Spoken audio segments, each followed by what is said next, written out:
When Samantha said in front of all the guests that I wouldn't last a single year on my own, that I was nothing without this family, something inside of me broke, but not in the way she expected. There were no tears. There was no shouting. There was only a cold clarity, like when ice cracks and you can see the dark water underneath. The guests were laughing. A few were recording on their phones, and I just smiled. That smile must have looked strange to them, because a few of them stopped laughing. I looked my daughter-in-law straight in the eye and said with a calmness I didn't even know I possessed, "Why wait a year? I'm leaving now." The silence that followed was so heavy I could feel it in my bones. I turned around, grabbed my purse from the cream-colored sofa, and walked toward the door without looking back. Every step sounded like a thunderclap in that room, full of people who suddenly didn't know where to look. That night, as I packed my things in the room that had been mine for 3 years, my phone vibrated. It was a text from Michael, my son. When I read it, the air left my lungs. But I'm getting ahead of myself. Let me tell you how I got to that moment, because every humiliation has a beginning, and mine started long before that party. 3 years ago, I was 62. My husband had died over 20 years earlier, when Michael was barely 11. I raised that boy alone, working whatever jobs I could, sacrificing my own dreams so he could go to college, so he could have what I never had. I had studied business administration. I'd worked at a major firm before Michael was born. But when I was widowed, I had to choose between my career and my son. I chose my son. I always would. Michael grew up, became a professional, successful. I was so proud. And then he met Samantha. She appeared in our lives like a storm disguised as a breeze. Pretty, elegant, with that way of speaking that makes people think you know more than you really do. At first, I found her charming. How foolish I was. Michael was dazzled. They were married 6 months after they met. The wedding was in a huge ballroom, with flowers that cost more than $10,000. Samantha insisted on every detail. I paid for part of that wedding with the savings I had put away. I thought I was investing in my son's happiness. After the wedding, Michael asked me to move in with them. "Mom, the house is huge. It doesn't make sense for you to live alone in that tiny apartment. Besides, Samantha and I want you to be close." That's what he told me, with that smile that always melted my heart. I agreed. I sold my apartment, that place where I had raised Michael, where every corner held a memory, and I moved into their new house, a modern build in an exclusive neighborhood, with a yard and a pool. My room was on the ground floor, far from the master bedroom. "So you can have your privacy, Eleanor," Samantha told me with a smile that didn't reach her eyes. I should have seen it then. I should have noticed how she called me by my first name and not Mom, how her hugs were stiff, how her compliments always had a sharp, hidden barb. "That's a lovely dress, Eleanor, so age-appropriate. Thanks for helping with the cleaning. It's good for you to stay active." Little things that dig in like splinters. The first few months were tolerable. I tried to help without being in the way. I cooked sometimes, kept my space tidy, went for walks so I wouldn't be in the middle of things. But Samantha had a way of making me feel like everything I did was wrong. If I cooked, she'd order takeout. "I don't want you to get tired, Eleanor." If I offered to clean, she'd hire a cleaning service. A woman your age shouldn't be scrubbing floors. Every gesture of help was rejected with a poisonous kindness. And Michael saw nothing, or didn't want to see. When I tried to talk to him, he always had an excuse.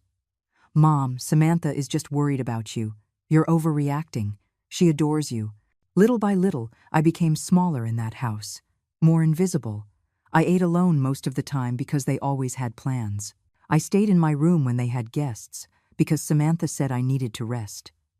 The house was enormous, luxurious, full of expensive furniture and modern art, but I felt like an intruder in a museum.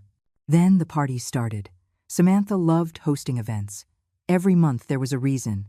Birthdays, anniversaries, celebrating some achievement of Michael's at his job. The house would fill with young, elegant, loud people. I usually stayed in my room, but sometimes Samantha would insist I come down. "Eleanor, come say hello to our friends." And I would go down, put on my best ivory or dusty rose dress, try to smile, but I always felt the stares. The conversations that would stop when I entered. the muffled giggles. One time I heard one of Samantha's friends whisper, "Poor Michael, having to support his mother at this stage." Samantha laughed. She didn't say a word to defend me. That night I cried in my room, with the pillow against my mouth so no one would hear me. But the next day I got up, dried my tears, and carried on. Because that's what you do when you love your son. You endure. Michael's birthday party was different from the start. Samantha had been planning it for weeks, talking about the guest list, the catering, the decorations. She hired a professional event planner who turned our backyard into something out of a magazine. Hanging lights, tables with champagne-colored linens, floral arrangements that must have cost thousands of dollars. Everything perfect, everything flawless. Samantha was wearing an emerald green dress that fit as if it had been painted onto her body. I put on my pearl gray dress, the most elegant one I had. I did my makeup carefully, fixed my hair. I wanted to look good for my son. I wanted him to be proud of me. How naive I was to think that was possible in Samantha's house. The guests started arriving around 7 o'clock in the evening. Michael's friends, colleagues, important clients, Samantha's family. More than 50 people filled the yard with laughter and conversation. I stayed in the kitchen at first, helping the caterers organize the trays. One of the girls looked at me with pity. "Ma'am, you don't have to do this. We've got it." But I needed something to do with my hands. I needed to feel useful. When I went out to the yard, I looked for Michael. He was by the pool, surrounded by friends, laughing. I approached with a smile. "Happy birthday, my love." I hugged him. He returned the hug, but it was quick, distracted. "Thanks, Mom. Have you eaten anything?" I nodded, even though I hadn't had a bite. I didn't want to be a burden, not on his special day. Samantha was at the center of everything, moving between groups, touching arms, laughing that high, bright laugh that drew all eyes. She was the kind of woman who lights up a room when she enters, but also darkens it for everyone else. I tried to chat with some guests. An older couple, friends of Samantha's family, were polite to me. We talked about the weather, the food, about nothing important. But I noticed them looking over my shoulder, as if searching for an excuse to get away. After a few minutes, they excused themselves. I was left alone by a table, holding a glass of wine I didn't want to drink, feeling like a piece of furniture someone forgot to move. Then I heard my name. It was coming from the group where Samantha was, near the bar. I drifted closer without thinking, believing they were calling me. But they weren't. They were talking about me. Samantha had her phone in her hand, showing something to her friends. "It's unbelievable," she was saying with that sweet voice she used when she wanted to sound compassionate. "Michael is so good to her. He keeps her here, gives her everything, and she doesn't even appreciate how lucky she is." One of her friends, a thin woman with lip fillers, nodded. "It must be so hard for you, Samantha, having to share your space like that." Samantha sighed, and in that sigh was something that chilled my blood. It was fake, completely fake. "I just hope Michael realizes it someday. She can't take care of herself. Without us, without this family, she has nothing. Absolutely nothing." I stood paralyzed behind a group of people, unintentionally hidden. No one had seen me. Samantha continued, "I give her 6 months, maybe a year tops, if Michael ever actually lets her go. She has no savings, no career, no thing but this roof over her head. And we provide that roof." Her friends murmured words of support. One said, "You're a saint for putting up with her." Another added, "I couldn't do it. My house is my sacred space." And Samantha smiled. That smile I had seen 1,000 times but now fully understood. Well, someone has to take care of her. Even if I sometimes feel like I'm raising 2 people instead of just planning my family with Michael, the words hit me like fists. Each one was a lie wrapped in poison. I had savings, not a lot after helping to pay for the wedding and other expenses. But I had something. I had worked my whole life. I had raised a son on my own. I had built a life with my own 2 hands when the world left me widowed and vulnerable. And this woman, this girl who had only come into our lives 3 years ago, was reducing me to nothing in front of strangers. She was turning me into a convenient lie for her narrative. I wanted to scream. I wanted to walk over there and confront her in front of everyone. But something stopped me. Maybe it was pride. Maybe it was the fear of ruining Michael's party. Or maybe it was a wiser part of me that knew anything I said would be used against me. I walked away without a sound, moving to the other side of the yard where there were fewer people. I sat on a bench under a tree, trying to breathe, trying to process what I had just heard. My hands were shaking. I looked at the house, that enormous house where I lived but that had never been mine. I looked at the people laughing and drinking, oblivious to the pain unfolding in the dark corners of the party. And I looked at my son, my Michael, the boy I had raised, whom I had loved more than my own life, surrounded by friends who had probably heard the same lies about me. How long had Samantha been doing this? How many times had she painted this picture of me as a burden, as someone pathetic who couldn't survive without charity? The anger began to grow. It wasn't a hot, explosive anger. It was cold, calculating, like ice spreading through my veins. I got up from the bench. I walked back toward the party with my head held high. If Samantha wanted to play this game, if she wanted to make me her favorite victim, then so be it. But she was about to find out that women from my generation didn't survive this long by being weak. We survived by being smart. I spent the next hour watching, really watching, not as the invisible mother-in-law trying not to be in the way, but as someone who had finally opened her eyes.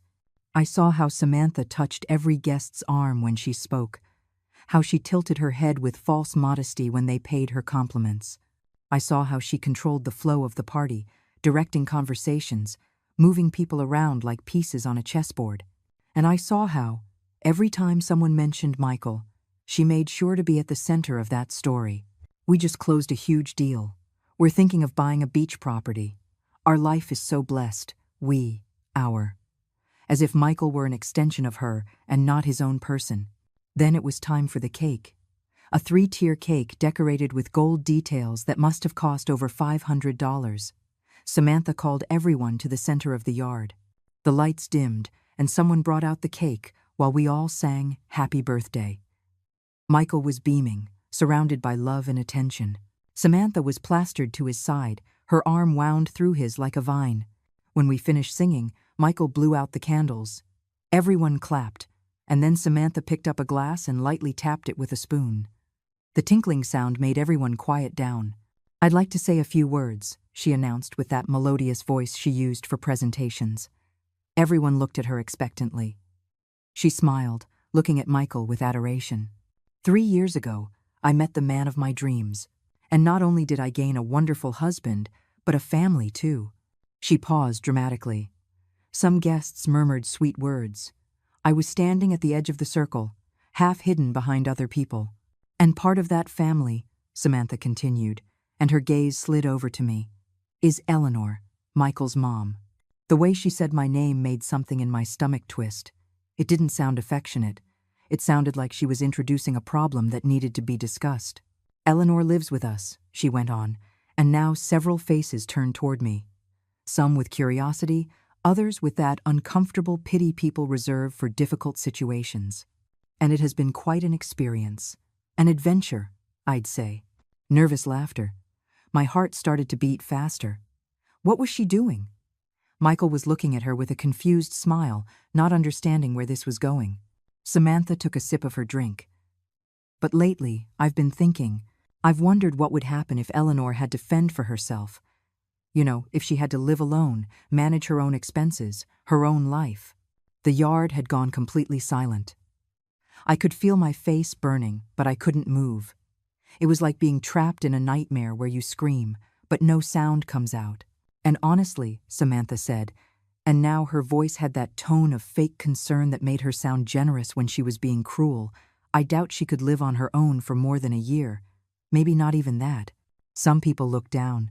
Others exchanged uncomfortable glances. But there was a group, Samantha's friends mostly, who smirked. One of them even took out her phone and started recording. I'm not saying it to be mean, my daughter-in-law continued. I'm just telling the truth. Eleanor has nothing without this family, without Michael, without us. She has no career, no real resources, no independence. It's just a reality. The silence that followed was brutal. I could hear the buzz of insects in the garden, the water in the pool shifting softly, the distant sound of traffic on the street. and I could feel every pair of eyes on me. Some with pity, others with secondhand embarrassment, some with morbid curiosity, waiting to see how the pathetic old woman who had just been publicly destroyed would react. Michael finally spoke up. "Samantha, honey, I don't think this is the time." But his voice was weak, without conviction. He wasn't defending me. He was trying to smooth over the situation without contradicting his wife. Samantha ignored him. "I'm just saying we should be honest about these things.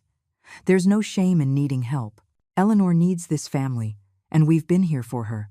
That's love, right?" She looked around, seeking validation.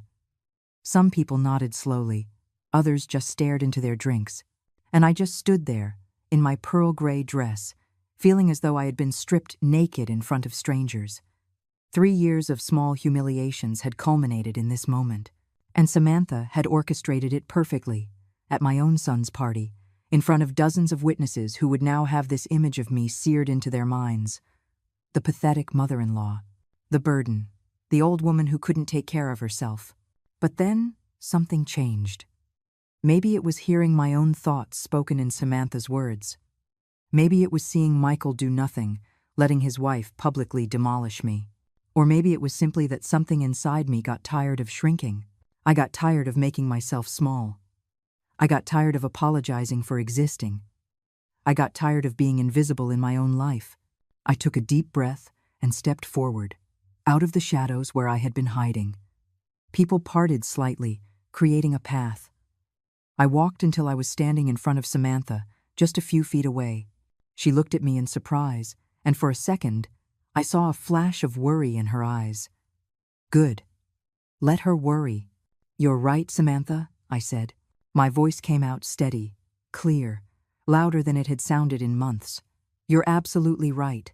She blinked, confused. This wasn't what she expected. She probably expected tears, a scene, something she could use to paint me as hysterical. "I doubt I could live on my own for a year depending on this family," I continued. I paused, letting the words hang in the air. Several phones were recording now. Perfect. Let them record this too. "Because this family," I said, and I looked around the yard at all those curious faces, "is not my family. Not anymore." I looked at Michael. My son, my baby, the boy I had held in my arms, whom I had comforted through nightmares, whom I had raised to be a good man. He was staring at me with his mouth slightly open, not understanding. "Why wait a year?" I asked, and now I smiled. It wasn't a sad or bitter smile. It was a calm smile, filled with a cold clarity I didn't even know I possessed. "I'm leaving now." The entire yard seemed to hold its breath. Samantha let out a nervous laugh. "Eleanor, don't be dramatic. You're misunderstanding." I didn't interrupt her. My voice remained calm, but there was steel in it. "I understand perfectly. And you're right about one thing. It's time for me to find out who I am without you. Thank you for the clarity." I turned around. I didn't run. I didn't flee. I walked with my back straight, my head high, each step measured and deliberate. I could feel the stairs burning into my back. I heard murmurs, the sound of someone saying my name, but I didn't stop. I entered the house through the kitchen door. The caterers moved aside, their faces showing shock and something that might have been respect. I went to my room and closed the door. Only then did my hands start to shake. I sat on the edge of my bed, looking at the room that had been my world for 3 years. The cream-colored walls, the closet where my modest clothes hung, the small dresser with the photos of Michael when he was a little boy. Photos I had framed, that I had cherished. Memories of a time when he was mine, when I was enough for him. My hands were still shaking, but my mind was strangely clear, as if a fog that had been covering me for years had finally lifted. I could hear the party continuing outside, quieter now, the laughter forced, the music. Life went on for all of them. But for me, something had ended, and something else was about to begin. I stood up and pulled my suitcase from the closet. It was old, bought over 15 years ago, but it was still functional. I began to pack methodically. Underwear, blouses, pants, the 2 good dresses I had, my comfortable shoes, my toiletries. I didn't have much.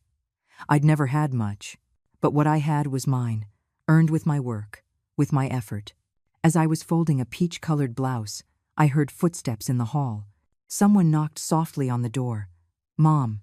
It was Michael. Of course it was Michael. My heart squeezed painfully in my chest. For a moment, I considered not opening it, considered leaving him out there, wondering, feeling even a fraction of the abandonment I had felt all night. But I couldn't. He was still my son. He still carried my blood. I opened the door. He was standing there in his wrinkled white shirt, his hair disheveled, his eyes worried. Mom, please, don't do this. Don't do this. As if I were the one creating the problem. As if I were the one who had publicly humiliated someone. What exactly shouldn't I be doing, Michael? I asked. My voice sounded tired even to my own ears. He walked into the room without an invitation, saw the open suitcase on the bed. Panic crossed his face. You can't just leave like this. Samantha didn't mean it like that. She was just... You know how she is. Sometimes she speaks without thinking. She speaks without thinking, I repeated.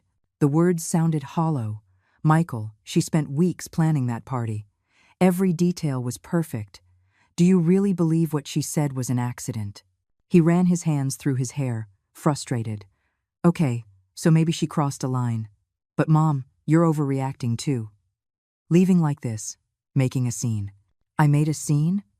I couldn't help the bitter laugh that escaped my throat. Your wife tore me to shreds in front of 50 people. She said I can't survive on my own, that I have nothing, that I'm a burden on you. And when I leave with dignity, I'm the one making a scene? Michael looked at the floor. He had no answer for that. Or maybe he did, but he didn't want to say it. Why didn't you defend me? The question slipped out before I could stop it. I had wanted to sound strong, but my voice broke on the last word. Why did you just stand there while she destroyed me? I didn't know what to do, he said finally. His voice was small, like when he was a child and had broken something valuable. It happened so fast, and I didn't want to make things worse. You didn't want to make things worse, I whispered. I kept packing. I took the photos from the dresser, wrapped them in a soft blouse. Michael watched me, helpless. Mom, please stay. I'll talk to Samantha. She'll apologize. Everything will go back to normal. That's just it, Michael. I don't want everything to go back to normal. Because normal was me making myself invisible in my own life. Normal was your wife poisoning every day with little cruelties. Normal was you not seeing any of it, because it's easier not to see. I closed the suitcase. It wasn't much that I was taking. 3 years of my life reduced to one suitcase and a box with my books. Where are you going to go? Michael asked. There was something in his voice now, something that sounded like genuine concern, maybe even guilt. I have savings, I said. Not much, but I had them. I had been careful, even when I helped pay for his wedding, even when I contributed to the expenses of the house that was never really my house. I'll find a place. I'll be fine. Mom. He started, but I held up my hand. No, not tonight, Michael. Tonight I need to leave. I need to be alone and think. I looked at him, really looked at him, trying to find the boy I had raised in this man who had stayed silent while I was humiliated. I love you. I will always love you. But I can't stay here. I grabbed my suitcase and my purse. Michael didn't try to stop me physically, but he followed me down the hall, down the stairs, to the front door. The party was still going on in the yard, though quieter now. Everyone was probably gossiping about what had happened, creating their own versions of the story. It didn't matter. I walked out to the street and called an Uber on my phone. Michael stood in the doorway watching me go. I didn't cry. Not yet. The tears would come later. I knew that. But in that moment, I just felt a strange numbness, as if I were watching everything from outside my own body. The car arrived in 10 minutes. I gave the driver the address of a modest hotel I knew, not far from there. As we drove away, I saw the illuminated house in the rearview mirror. It looked beautiful from the outside, like a perfect postcard of success and happiness. No one passing by would know about the poison that lived between those walls. The hotel was simple, but clean. I paid for 1 week, using my credit card that had a low limit, but it was mine. The room was small, with a double bed and an old desk. Nothing compared to the house I had just left. But it was mine. Every inch of that space was mine. I sat on the bed and finally let out the breath I had been holding. And then my phone vibrated. It was a text from Michael. My heart leaped, hoping for maybe an apology, a promise that things would change. I opened the message. It was 3 long paragraphs. I started to read. "Mom, I need to be honest with you. Samantha and I have been talking for months about making some changes. With the baby we're planning on having, we're going to need that space you're using. And financially, we just can't keep carrying extra expenses. Samantha is right, that you need to learn to be more independent. I already spoke to the lawyer and had you removed from the will and the house deeds. It was something we should have done a while ago. I don't want you to think this is about tonight. It's just that we need to focus on our future as a couple. I hope you understand. You'll always be my mom, but I have my own family now." I read the message 3 times. Every word was a knife.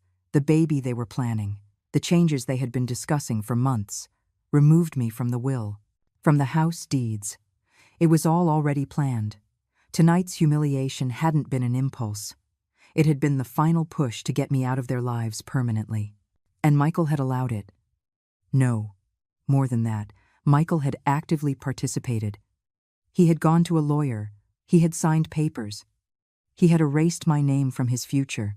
My son, the boy I had raised alone, who had been my reason for living for 25 years, had just eliminated me from his life with a text message.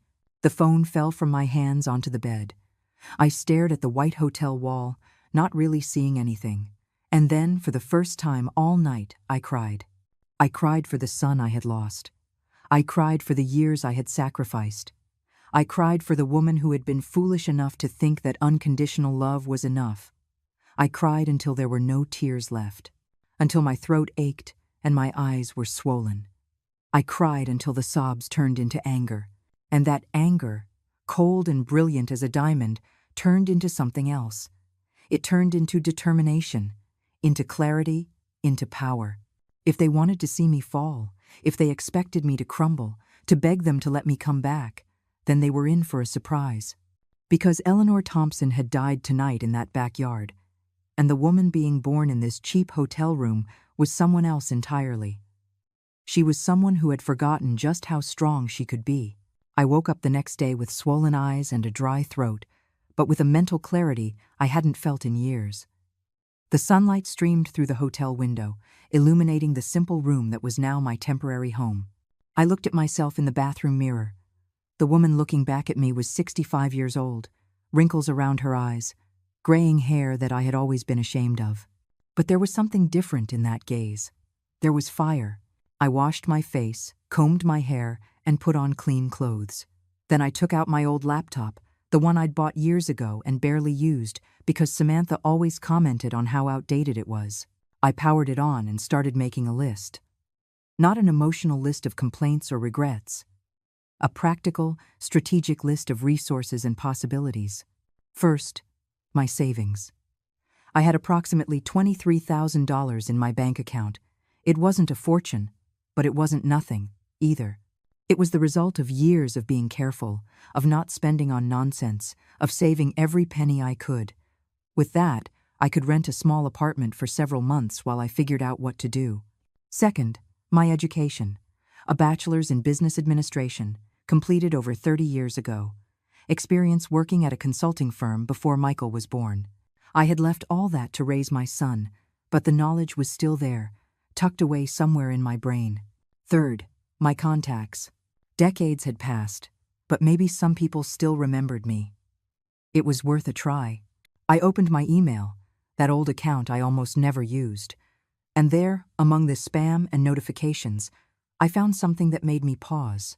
An email from 2 months ago from Arthur Vance. Arthur had been my late husband's business partner, a man who had known our family since before Michael was born. After my husband died, Arthur had offered me a job at his company, but I had refused because Michael was so young.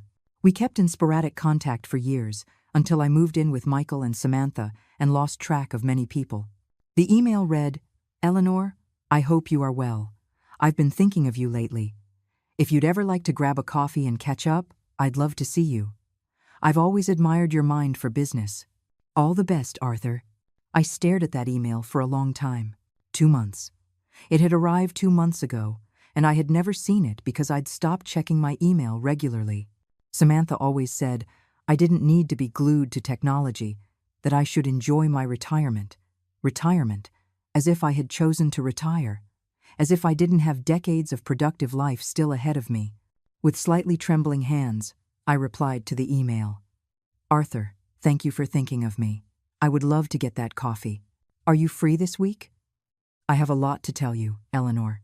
I hit send before I could second-guess myself. Then I searched my phone for another contact. Julia Hayes. We had been friends years ago, before I shut myself away in Michael and Samantha's house. Julia was a lawyer, specializing in family law. We had met in a support group for widows, both of us trying to rebuild our lives after losing our husbands. She had moved on, building a successful career. I had stayed stuck, focused solely on Michael. I sent her a text message. Julia, it's Eleanor. I know it's been a long time. Could we talk? I need legal advice, and also a friend. The reply came in less than 5 minutes. Eleanor, of course. Come to my office today if you can. I'll send the address. So good to hear from you. I changed into more formal clothes, a set of ivory-colored pants, and a blouse that made me look professional. I put on a little makeup, not to hide who I was, but to look presentable. I took a taxi to the address Julia had sent. Her office was in a modern building downtown. The waiting room was elegant but welcoming, with green plants and contemporary art on the walls. When Julia came out to greet me, I almost didn't recognize her. She had aged, as I had, but she wore her age with a confidence I had forgotten was possible. Short silver hair, a dark gray pantsuit, a wide smile. Eleanor, she said, hugging me. And in that hug, I felt something I hadn't felt in years. Acceptance without judgment. In her private office, with hot coffee between us, I told her everything. The move with Michael and Samantha, the small humiliations, the party, the text from Michael about removing me from the will. Julia listened without interrupting, taking occasional notes. When I finished, she sighed deeply. Eleanor, I am so sorry you went through this, but legally, there are a few things you should know. She explained that if I had contributed financially to the purchase of the house or to improvements, I might have some rights. That if Michael had promised to care for me in exchange for me selling my apartment, that could be considered. But she was also honest. Legal battles were long, expensive, and emotionally devastating. You could fight, she said, and you might even win something, but it would cost you years of your life, and probably all of your peace of mind. I don't want to fight, I said, surprising myself with the firmness in my voice. I don't want anything from them. What I want is to build something of my own, something so big that when they see me, they regret ever underestimating me. Julia smiled. It was a fierce, warrior's smile. I like that much better. In that case, let's talk strategy. We spent the next 2 hours discussing options. Julia told me about programs for entrepreneurs over 60, about community resources, about networking. She told me about women she knew who had reinvented their lives in their 60s and 70s. Age is an advantage if you know how to use it, she said. You have experience, maturity, resilience, and you have something many young people don't. Nothing to lose. The next day, Arthur replied to my email. We met at a small coffee shop near his office. When I walked in, he was already there, waiting. Arthur was 70, with completely white hair, but the same kind eyes I remembered. He stood up when he saw me and gave me a hug. Eleanor, how long has it been? We sat down and ordered coffee. He asked about Michael, and I felt the urge to lie, to say everything was fine. But I was tired of lying. I told him the truth. Not all of it, not the most painful details, but enough. He listened with a serious expression. That boy is a fool, he said finally. His father would be ashamed. The words hit me with an unexpected force. It was true. My husband had been a good, hard-working man who valued loyalty and respect. If he could see what Michael had done. But I don't want to talk about Michael, I said, straightening my back. I want to talk about me. Arthur, I need a job. I need a chance to prove I still have value. He looked at me intently. Eleanor, you have always had value. Your husband used to talk constantly about your vision for business. He said you were a better analyst than half our team. He grew thoughtful for a moment, sipping his coffee. I have a proposal. I'm starting a new division in my company. Specialized consulting for businesses that want to reach the senior market. It's a sector that's growing exponentially, but most companies don't know how to talk to that audience. I need someone who understands that demographic from the inside. Someone smart, with life experience, who can develop authentic strategies. My heart began to pound. A job. I'm offering you a partnership, he corrected. Not as an employee, as an independent consultant. You would develop your own methodology, your own programs. I would give you access to my network of clients and resources. We'd split the profits. It would be your own business, but with the backing of my infrastructure while you build it. I couldn't believe it. Yesterday I was crying in a hotel room. Today someone was offering me the chance to rebuild my professional life. Why? I asked. I needed to know. Why would you do this for me? Arthur smiled. Because I owe it to your husband. Because I believe in you. And because honestly, I think you are going to make this division extremely successful. This isn't charity, Eleanor. It's business. You have something I need. Authentic knowledge and a passion to prove your worth. He extended his hand. What do you say? Ready to get back in the game? I looked at his outstretched hand. I thought of Samantha saying I wouldn't last a year on my own. I thought of Michael erasing me from his life with a text. I thought of all those years of making myself small, invisible, insignificant, and then I shook Arthur's hand firmly. Ready, I said. And for the first time in years, I really was. The first 3 months were brutal, not because the work was hard, but because I had to relearn who I was without the identity of the selfless mother, without the role of the invisible mother-in-law. I rented a small one-bedroom apartment in a quiet neighborhood. It wasn't luxurious, but it had big windows that let in the sunlight and a balcony where I could have coffee in the mornings. It was mine. Every piece of furniture I bought, every plate, every towel, was my choice. For the first time in decades, no one was telling me my taste was outdated or inappropriate.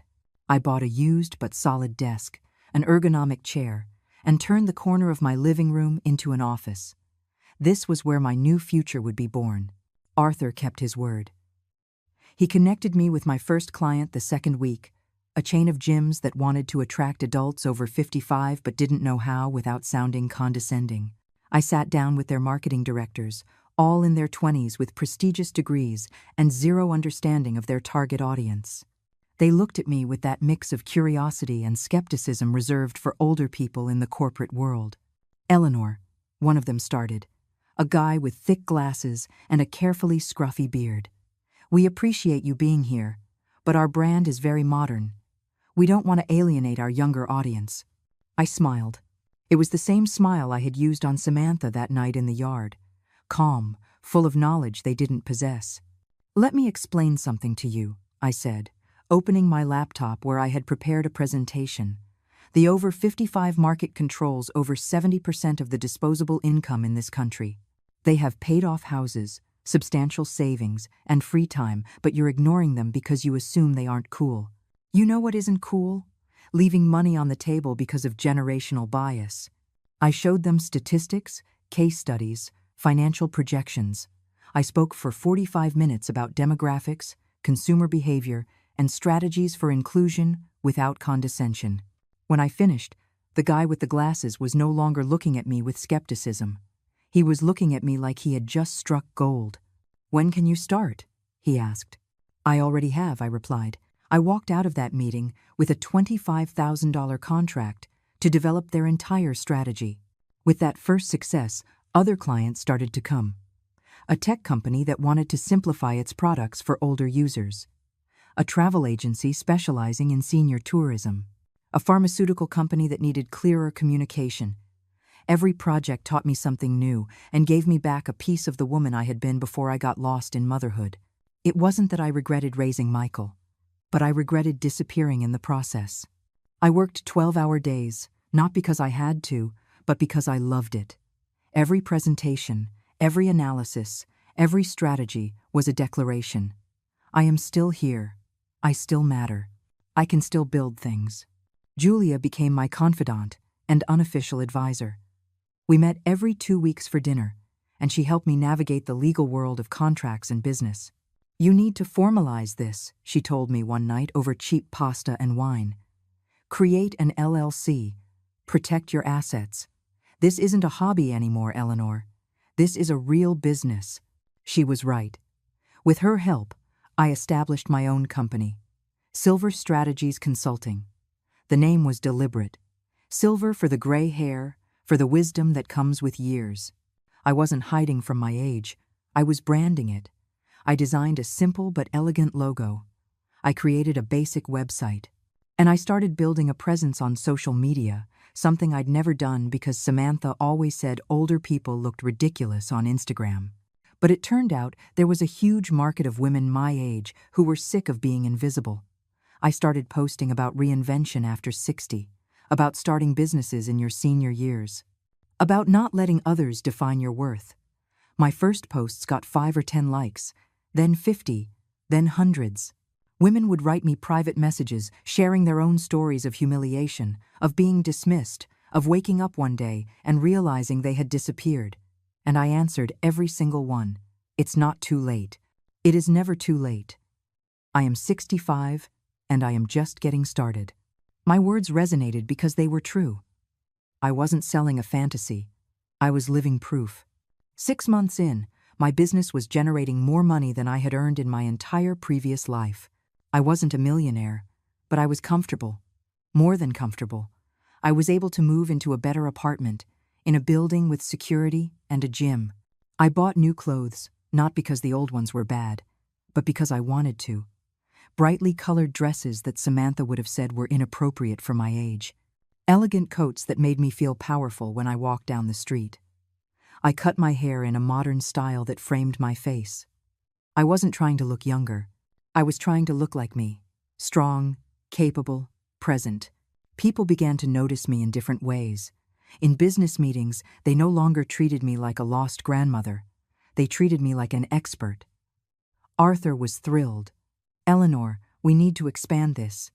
You're generating more business than you can handle alone. He was right. Consulting requests were coming in faster than I could process them, so I did something I never thought I'd do. I hired help. First, a virtual assistant, a 58-year-old woman who had been laid off from her corporate job and needed a fresh start. Then a 62-year-old graphic designer who had lost her husband and was looking for purpose. I built a team of women the world had discarded, and together we proved that world wrong. We proudly called ourselves the Silver Circle. And our work was exceptional. The media started to notice. First, it was a small article in a local paper about senior entrepreneurs. Then an interview in a business magazine. Then I was invited onto a popular podcast about professional reinvention. Every appearance brought more clients, more recognition, more validation that what I was building mattered. On one of those podcasts, the interviewer asked what had inspired me to start. I could have given a safe answer about always wanting to be an entrepreneur, but I decided to be honest. I was inspired by humiliation, I said. I was inspired by someone telling me I was worthless without them. I was inspired by discovering I had been wrong about myself for years. The episode went viral. Thousands of people shared it. The comments were filled with women saying, "Me too," and "This is me," and I needed to hear this. 8 months after I walked out of Michael's house, my company had billed over $200,000. I was personally earning more in a month than I had in a year when I worked before Michael was born. But the best part wasn't the money. It was the sense of purpose. It was waking up every day knowing that what I did mattered, that I was helping other people, that I was building something no one could take away from me. I opened a new savings account and started filling it aggressively. Not because I was afraid of being left with nothing again, but because I wanted options. I wanted to be able to say no. I wanted the power to choose. During all this time, Michael tried to contact me several times. Text messages that I read but didn't answer. "Mom, how are you? Mom, we need to talk. Samantha wants to apologize." Each message was a test of my resolve. Part of me, that part that had been a mother for so many years, wanted to answer, wanted to forgive and forget. But a newer, stronger part knew that responding would be a step backward. Not out of anger, but out of peace. I decided that when I was ready to talk to Michael, it would be on my terms. When I was so undeniably successful that he couldn't help but see what he had lost. When my absence had taught the lesson my presence never could. I blocked his number temporarily. Not forever, but for now. I needed this time for myself, without the distraction of his guilt or his attempts to fix what he had broken. And I kept building. Every day was another brick in the building of my new life. Some days were hard. Some days I sat on my balcony and cried for the son I had lost, for the years I couldn't get back. But those days became less frequent. And in their place, something more solid grew. Certainty. The certainty that I had done the right thing, that I deserved more than I had accepted, that my story hadn't ended that night in the garden. It was just beginning. It was Julia who showed me the video first. We were having lunch at a restaurant near her office when she pulled out her phone with a strange expression. "Eleanor, you need to see this. It's going viral." She passed me the phone, and there it was, the video from that night in the yard. Someone had uploaded it to social media, but not in the way Samantha had planned. The title read, "Cruel Daughter-in-Law Humiliates Mother. In-Law at Family Party. Watch what happens next." It had over 2 million views. My stomach clenched as I watched it. There was Samantha in her emerald green dress, saying all those horrible things about me. The camera perfectly captured her cruel smile, the way she looked for validation from her friends. And then it captured me, stepping out of the shadows, my voice calm but firm. "Why wait a year? I'm leaving now." The comments were devastating for Samantha. What a venomous woman. The mother-in-law has more class in her little finger than this girl has in her whole body. "Updates, please. I need to know the grandma is okay." Thousands and thousands of comments defending me, attacking Samantha, sharing their own stories of family abuse. The video had clearly struck a nerve. It wasn't just about me. It was about all the older women who had been dismissed, belittled, made invisible, and people were furious. "I didn't know anyone had uploaded it," I said, handing the phone back to Julia with trembling hands. She nodded. It was one of the guests. Apparently, she felt so uncomfortable with what Samantha did that she decided to expose her. And it worked. In the following days, the video reached more platforms: TikTok, Facebook, Twitter, influencers shared it with their own commentary. Journalists began writing articles about ageism and emotional family abuse, using my story as an example. And then they started to find more. Former housekeepers who had worked for Samantha and Michael began to speak out. One of them, a woman named Maria, gave an interview to a popular blog. She talked about how Samantha treated her, yelling at her for minimal mistakes, withholding pay, making her work overtime without compensation. And the way she treated her husband's mom was worse, Maria said in the interview. "Mrs. Thompson was so kind, she always treated us with respect. But Samantha humiliated her constantly. She forbade her from entering certain parts of the house. She'd serve her leftovers while they ate fresh food. It was abuse." More women came forward with similar stories. A nanny Samantha had fired without notice. A florist Samantha had publicly accused of ruining an event when the mistake had been Samantha's. A pattern was emerging. Samantha was cruel to anyone she perceived as inferior or powerless to fight back. The brands Samantha worked with as an influencer began to distance themselves.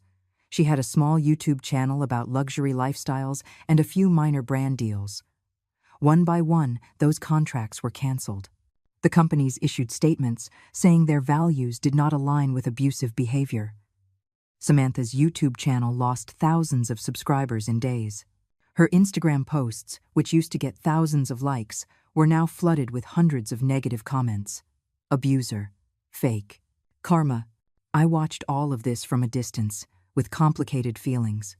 Part of me felt a dark satisfaction watching her world crumble. It was the justice I hadn't sought, but that the universe was delivering anyway. But another part of me, the part that was still a mother, worried about Michael. Because if Samantha was falling, he would fall with her. And then I got a text from an unknown number. It was Chris, Michael's best friend from college. Mrs. Thompson, I need to talk to you. It's about Michael, please. I hesitated, but finally agreed to meet him at a neutral coffee shop. Chris arrived, looking tired, nervous. He sat across from me and sighed deeply. Thanks for coming. I know the family has treated you terribly. What's wrong with Michael? I asked, getting straight to the point. Chris stared at his coffee. He's a wreck. The video, the public exposure, it's all affecting his job. His clients are questioning him. But that's not the worst part. He paused. He found out Samantha has been lying to him about a lot of things. Finances, mainly. She spent over $60,000 in the last 6 months on things she hid: clothes, beauty treatments, even a sports car she bought in her sister's name but that she drives. Michael thought they were saving for the baby they were supposedly trying to have. But it turns out Samantha never wanted kids. It was just another lie to keep him under control. The cold anger I had felt that night returned. She hadn't just taken my son from me. She had been manipulating him all this time. There's more, Chris continued. Michael found texts between Samantha and her friends. Texts from over a year ago where she was making fun of him. She said he was boring but useful because he had a good income and a house. That she was just with him until she found something better. It was all planned, Mrs. Thompson. From the beginning, she was just using him. I closed my eyes. My poor, foolish son. He had chosen that woman over his mother, and now he was discovering she had never even loved him. Why are you telling me this? I asked. Chris looked at me directly. Because he wants to talk to you, but he's too ashamed. Because he needs his mother, even if he doesn't know how to ask. And because you deserve to know that he finally understands what he lost. I didn't answer right away. I drank my coffee, processing the information. Michael had made choices.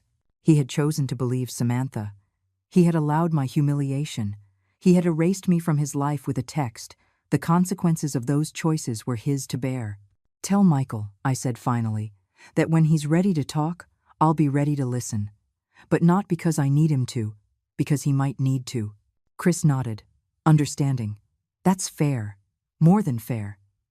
He got up to leave, then paused. For what it's worth, all his real friends thought what they did to you was horrible, and we're all proud to see what you've built. Your story has inspired a lot of people. After he left, I stayed in the coffee shop, thinking. The viral video, Samantha's downfall, I hadn't planned any of it. I hadn't sought public revenge. I had chosen the harder path, to build something so solid that my absence would speak for itself. And now, the world was doing the rest. But I didn't feel the triumph I thought I would. I felt something more complex. I felt grief for the lost time. I felt sadness for my son, who had learned such painful lessons. But I also felt peace. Peace because I knew that no matter what happened with Michael, I would be okay. I no longer needed his validation to know my worth. That night, as I was working on a proposal for a new client, my phone rang. Unknown number. I answered. Mom, it was Michael. His voice sounded broken, small, like when he was a child and had a nightmare. I said nothing, waiting. Mom, I'm sorry. I am so sorry for everything. You were right about Samantha. You were right about everything. I was an idiot. I was a terrible son, and I understand if you never forgive me, but I needed you to know. I'm sorry. Tears began to roll down my cheeks, but my voice came out firm. Michael, I appreciate your apology, but I can't have this conversation right now. I need time. I've built a new life, and I need to protect my peace. When I'm ready, I will let you know. I understand, he said, his voice cracking. I want you to know I'm proud of you. I saw your company. I read about your success. You're amazing, Mom. You always were, and I was too blind to see it. Goodbye, Michael, I said softly. I hung up before he could answer. I sat in my home office, in the apartment I had built with my own money, surrounded by the evidence of my success. And I cried. I cried for what had been. I cried for what could have been, but I also smiled, because I had survived. Not just survived, I had flourished, and that no one could take away from me. 3 weeks after Michael's call, I received an invitation that would change everything. The city's Chamber of Commerce was organizing its annual Entrepreneurship Summit, a prestigious event where business leaders shared their success stories, and they had selected me as one of the keynote speakers. The topic of my talk: Reinvention after 60. It's never too late to start. When I read the invitation, my hands trembled. Speaking in front of 300 people in a corporate auditorium, being on a stage under bright lights, sharing my story with strangers who would judge me, analyze me, measure me. The old Eleanor would have declined immediately. She would have said she wasn't qualified, that someone else deserved the honor. But I wasn't the old Eleanor anymore. I accepted the invitation. I spent 2 weeks preparing my presentation. Not just the business technicalities, but the emotional story behind it. Julia helped me rehearse, sitting in my living room as I practiced over and over. "You need to mention the humiliation," she told me during one rehearsal. "It's the most powerful part. It's what makes your story real." I had been avoiding that detail, not wanting to seem victimized or bitter. But she was right. The humiliation was the catalyst. Without it, there would have been no transformation. "You don't have to name names," Julia continued. "But people need to understand where you came from to appreciate how far you've come." So I rewrote entire sections, adding the raw truth of that yard, of that text message, of that night in the cheap hotel, crying myself to sleep. The day of the event arrived, overcast and cool. I put on a wine-colored pantsuit I had bought specifically for the occasion, elegant but powerful. I did my makeup carefully, not to hide my age but to highlight it. I wanted every wrinkle to be seen. They were maps of survival, battle scars. I arrived at the convention center an hour early. The auditorium was enormous, with rows and rows of seats rising toward the ceiling. The stage had a giant screen and professional lighting. My stomach churned with nerves, but I took a deep breath. I had survived worse than a stage. Arthur arrived to support me, along with my small team from the Silver Circle. "You're going to be incredible," my assistant said, squeezing my hand. People began to fill the auditorium. Executives in expensive suits, young entrepreneurs with laptops, students taking notes. I was scheduled to speak after lunch, the prime spot when people are alert but relaxed. As I waited backstage, I checked my phone nervously. And then I saw it. A text from Chris. "Mrs. Thompson, Michael is here. In the auditorium, row 12. Just wanted you to know." Samantha tried to come with him, but he told her no. They're officially separated. Good luck. My heart stopped. Michael was here. My son had come to watch me speak. I didn't know whether to feel happy or terrified. I decided not to think about it. I had a job to do. The host called me to the stage. The applause was polite, professional. I walked to the podium, back straight, head high. The lights were blinding, making it impossible to see individual faces in the audience. Better that way. I took a deep breath and began. 11 months ago, I was 65 years old, and I had nothing. No job, no income of my own, no sense of identity outside of being someone's mother. I was living in my son's house as an unwanted guest, making myself smaller every day, believing that was all I deserved. The auditorium went completely silent.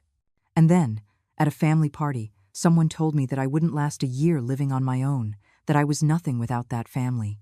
And something inside of me broke. Or maybe it fixed itself. It's hard to tell. I told the story. Not with self-pity, but with brutal honesty. The humiliation, the decision to leave, the devastating text from Michael. I heard gasps in the audience, murmurs of sympathy. But I didn't stop there. I told them about the hotel, about calling Arthur, about building Silver Strategies Consulting from scratch. I shared real numbers. My first $25,000, then $50,000, then $100,000. I showed before and after photos. Me in that hotel room with a single suitcase. Me now, in my modern office with my team. Age makes us invisible in this society, I said, my voice growing stronger, especially women. We are told our value ends when we stop being young, when we stop being conventionally attractive, when we stop being useful to others. But that is a lie. I am 66 years old. I have wrinkles. I have gray hair. I have knees that ache when it rains. And I also have a company that generates over $300,000 annually. I have clients who respect me. I have a team that trusts me. I have a life that I built with these hands that someone said were not capable of holding anything. The audience erupted in applause. Not the polite applause from the beginning. Real, loud applause, with people getting to their feet. I saw movement in row 12. Someone standing up. And though the lights made it hard to see clearly, I knew it was Michael. He was on his feet, clapping, and in the distance I could see he was crying. My voice broke slightly, but I continued. So for anyone here who thinks it's too late, for anyone who has been dismissed, underestimated, made invisible, it is not.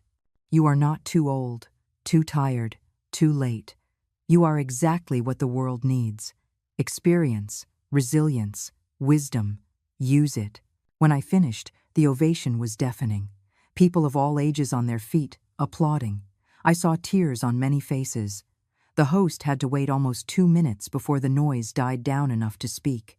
Eleanor, that was extraordinary. Do you have time for a few questions from the audience? I nodded. Hands shot up immediately. A young woman asked about specific marketing strategies. An older man asked about overcoming fear. And then someone in row 12 raised their hand. The host passed him a microphone.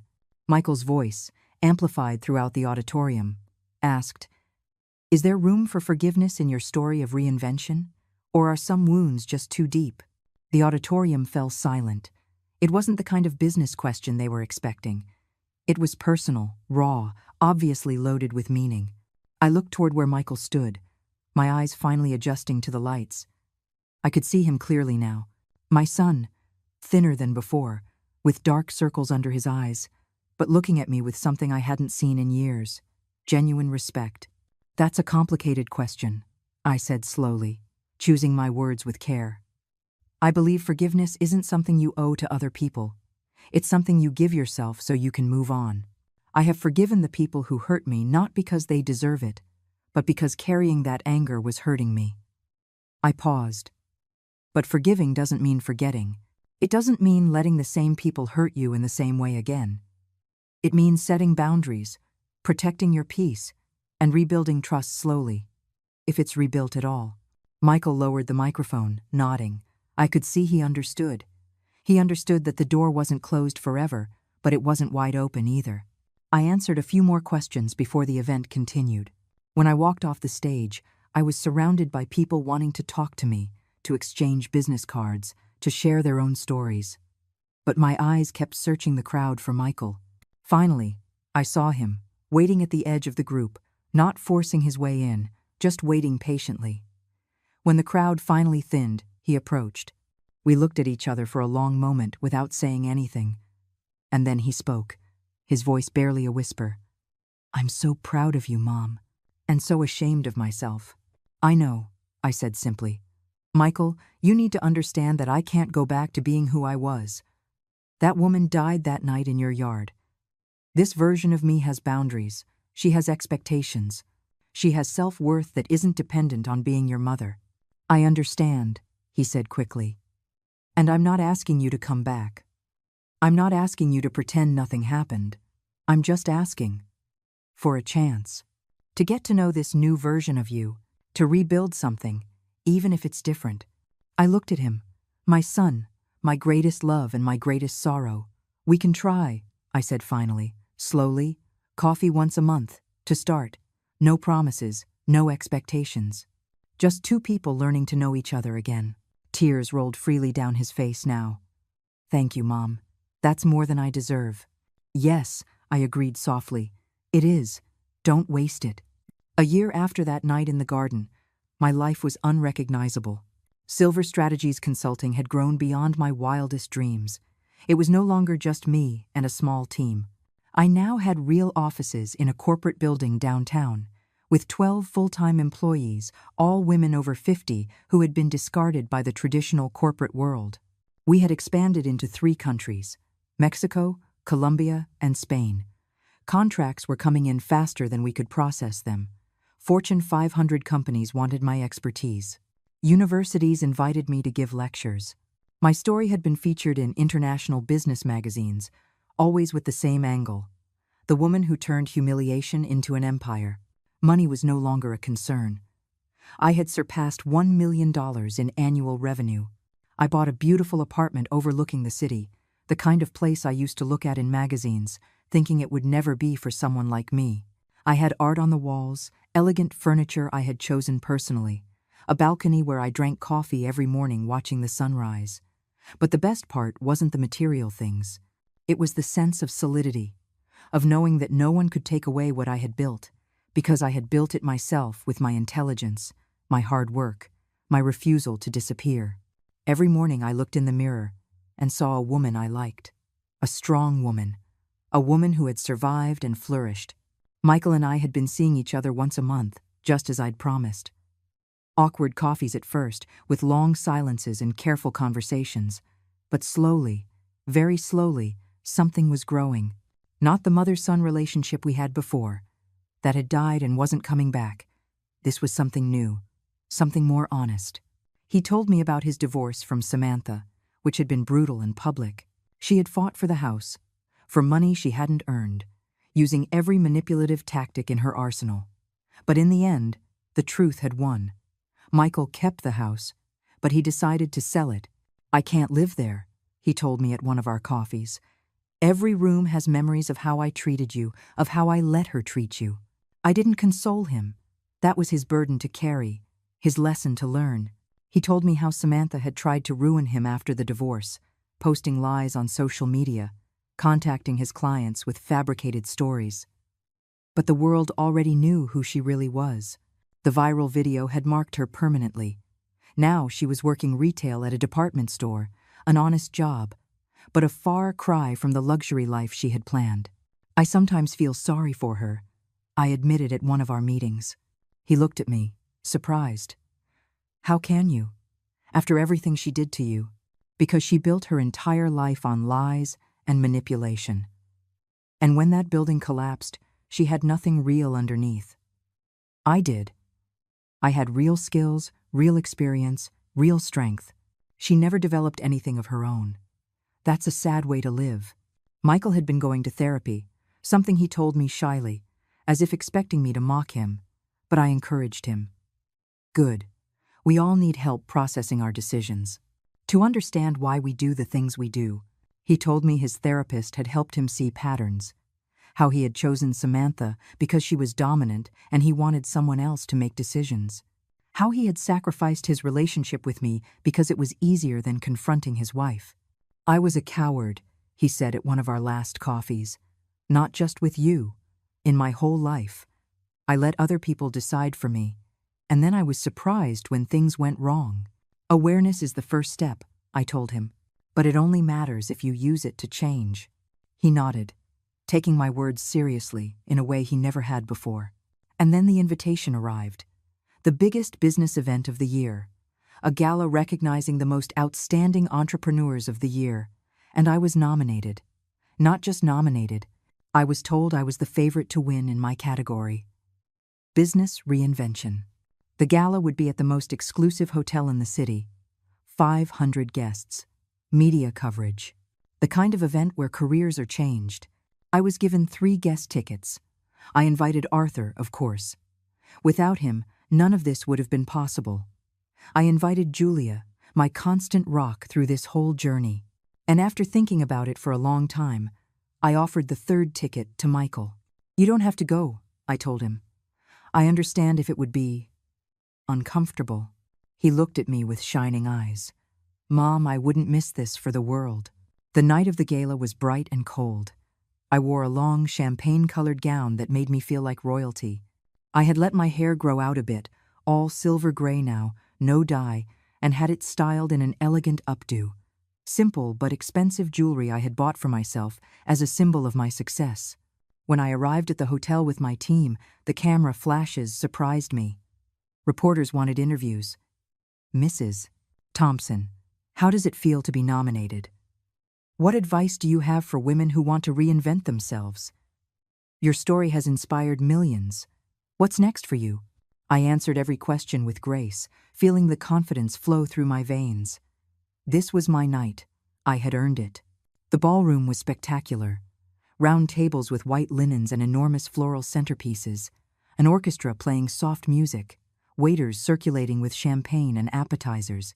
I sat at my table with Arthur, Julia, Michael, and some of my employees. They were all beaming, proud. During dinner, Michael leaned toward me. "Mom, there's something you need to know." His voice sounded nervous. My heart tightened. "Samantha is here. She managed to get an invitation somehow. She's at a table in the back. I just thought you should know before you saw her." I looked in the direction he indicated, and there she was. Samantha, in a black dress that had seen better days, sitting alone at a nearly empty table, scanning the room with a bitter expression. Our eyes met for a second. She looked small, diminished, as if all the venom she had carried inside had finally consumed her. I felt nothing. Not anger, not satisfaction, not triumph, just indifference.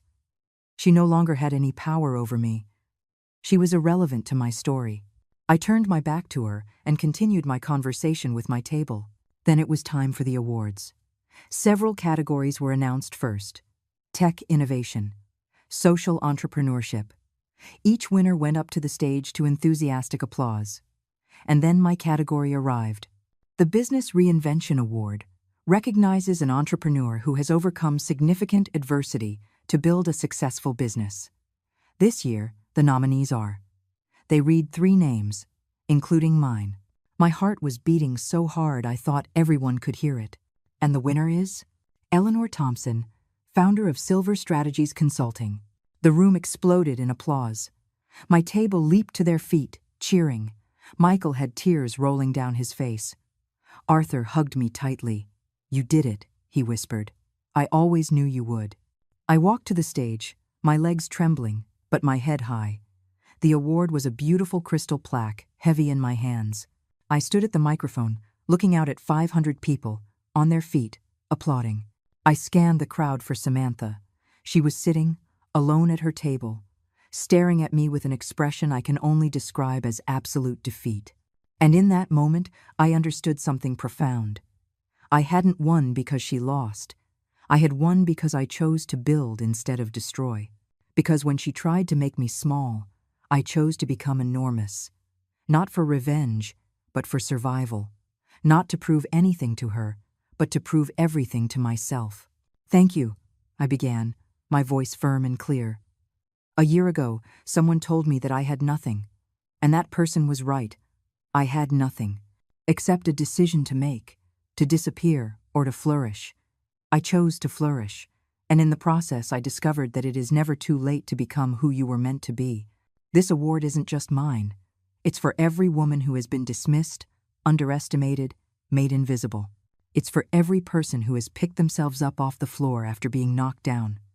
It's for everyone who dares to start over when the world says it's too late. Thank you." The applause was deafening. I walked off the stage with my award, feeling its weight, not just the crystal, but what it represented. Validation, recognition, proof that I mattered. As I returned to my table, I passed by Samantha's.